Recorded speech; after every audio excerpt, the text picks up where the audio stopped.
അല്ല, ആദ്യം എഴുതിയത് കിഷ്കിന്ധാകണ്ഡം തന്നെയാണ്. കിഷ്കിന്ധാകണ്ഡം എഴുതി കഴിഞ്ഞിട്ട് അതിൻ്റെ ഷൂട്ടിംഗ് തുടങ്ങാൻ കുറച്ച് കാലതാമസം എടുക്കേണ്ടി വന്നു. അപ്പോൾ അതിൻ്റെ ഡേറ്റ് എന്ന് ക്ലാരിറ്റി എന്നായിരിക്കും എന്നുള്ളതിനെ കുറിച്ചൊരു ക്ലാരിറ്റി കിട്ടാണ്ട് വന്നപ്പോൾ ഞാൻ വീട്ടിൽ പോസ്റ്റായി.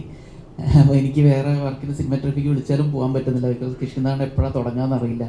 അപ്പോൾ അങ്ങനെ വന്നപ്പം വെറുതെ ഇങ്ങനെ സമയം പോവല്ലേ, അപ്പോൾ അതിൻ്റെ ഒരു കുറ്റബോധം നിന്നൊന്ന് സ്വയം ഒന്ന് ഡിസ്ട്രാക്ട് ചെയ്യാൻ വേണ്ടിയിട്ട് ഓക്കെ എന്നാൽ എന്തെങ്കിലും ഒരു കൃഷി നടത്തി നോക്കാം, ഭാവിയിൽ എപ്പോഴെങ്കിലും അത് പാകം ചെയ്ത് കഴിക്കാൻ യോഗം ഉണ്ടെങ്കിൽ എന്നാൽ ഇപ്പം കളയുന്ന സമയം ഒരു ഒരു നഷ്ടമായിട്ട് പിന്നീട് തോന്നുമല്ലോ എന്നുള്ളതുകൊണ്ട് ആ സമയം ഒന്ന് ട്രൈ ചെയ്ത് നോക്കിയതാണിത്.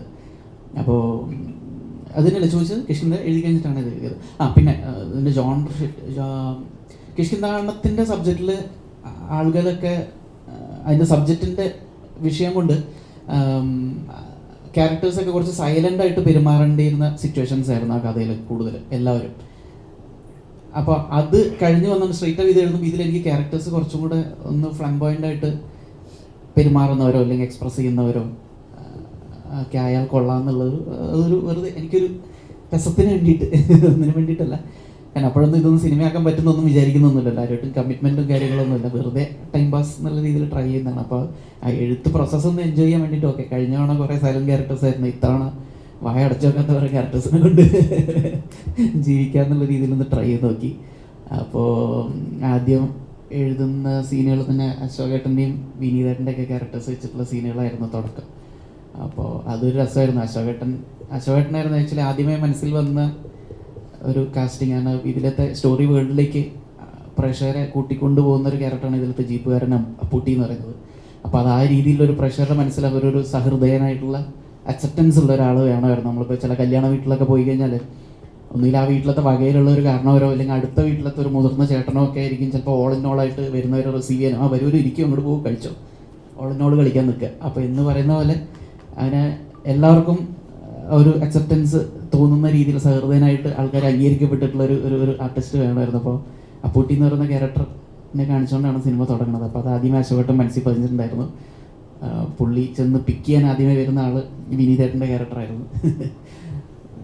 അതുപോലെ തന്നെ ഇപ്പം ഒരു സിനിമ ഇറങ്ങുമ്പോൾ അല്ലെങ്കിൽ ഒരു സിനിമ ചെയ്യുന്ന സമയത്ത് കണ്ടിറങ്ങുന്ന പ്രേക്ഷകനെ സംബന്ധിച്ച് ആ സിനിമ ഒന്നുകൂടെ റീതിങ്ക് ചെയ്താൽ എന്തായിരിക്കും സീൻ അങ്ങനെ ഉദ്ദേശിച്ചത്, അല്ലെങ്കിൽ ആ സീനിൽ കൃഷിനാണ് കണ്ടിറങ്ങിയപ്പോൾ പ്രേക്ഷകൻ ഓർമ്മ ആ കുട്ടി മരിച്ചത് എവിടെയായിരിക്കും കുഴിച്ചത്, എന്തായിരിക്കും അവിടെ സംഭവിച്ചത്, പിന്നെ ചിന്തിച്ച് ഒരു തവണ കൂടെ തിയേറ്ററിൽ ഇരുന്ന് കണ്ട് ഒന്നുകൂടെ റിയലൈസ് ചെയ്യാനായിട്ട് ശ്രമിക്കുക. ഒരു പ്രേക്ഷകനെ കൊണ്ട് തിങ്ക് ചെയ്യിക്കാന്ന് പറഞ്ഞാൽ ചെറിയൊരു മേക്കറെ സംബന്ധിച്ച് ചെറിയൊരു കാര്യമില്ല.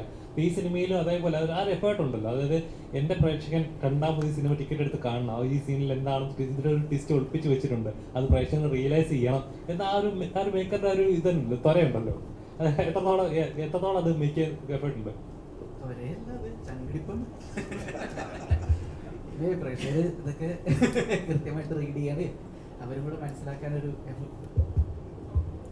മനസ്സിലാക്കാനും അത് റീഡ് ചെയ്തെടുക്കാൻ ഇന്റർപ്രറ്റ് ചെയ്തെടുക്കാനുള്ള ഒരു എഫേർട്ട് അവരുടെ സൈഡിൽ നിന്നും കൂടി ഉണ്ടാവണേ എന്നൊക്കെയുള്ളൊരു ആഗ്രഹം. പിന്നെ നമുക്ക് ചെയ്യാനുള്ള കാര്യങ്ങൾ ഏറ്റവും സിൻസിയറായിട്ട് ജെന്യുയിൻലി ഫ്രം ദ ഹാർട്ട്.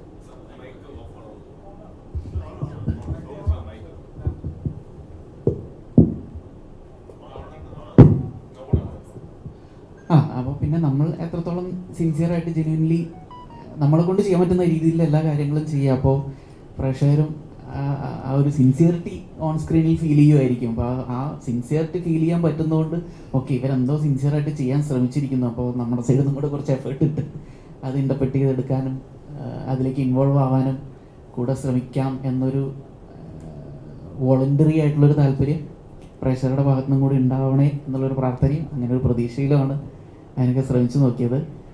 അത് ഇപ്പോൾ വരുന്ന പ്രതികരണങ്ങളിൽ നിന്ന് അത് ആക്ച്വലി അതൊന്ന് ഫുൾഫില്ലായ രീതിയിലുള്ളൊരു റെസ്പോൺസാണ് കിട്ടുന്നത്. അപ്പോൾ അതിൽ വലിയ സന്തോഷം. താങ്ക്സ് ടു ദ ഓഡിയൻസ് കൂടെ നിന്നതിന്. സന്ദീപ്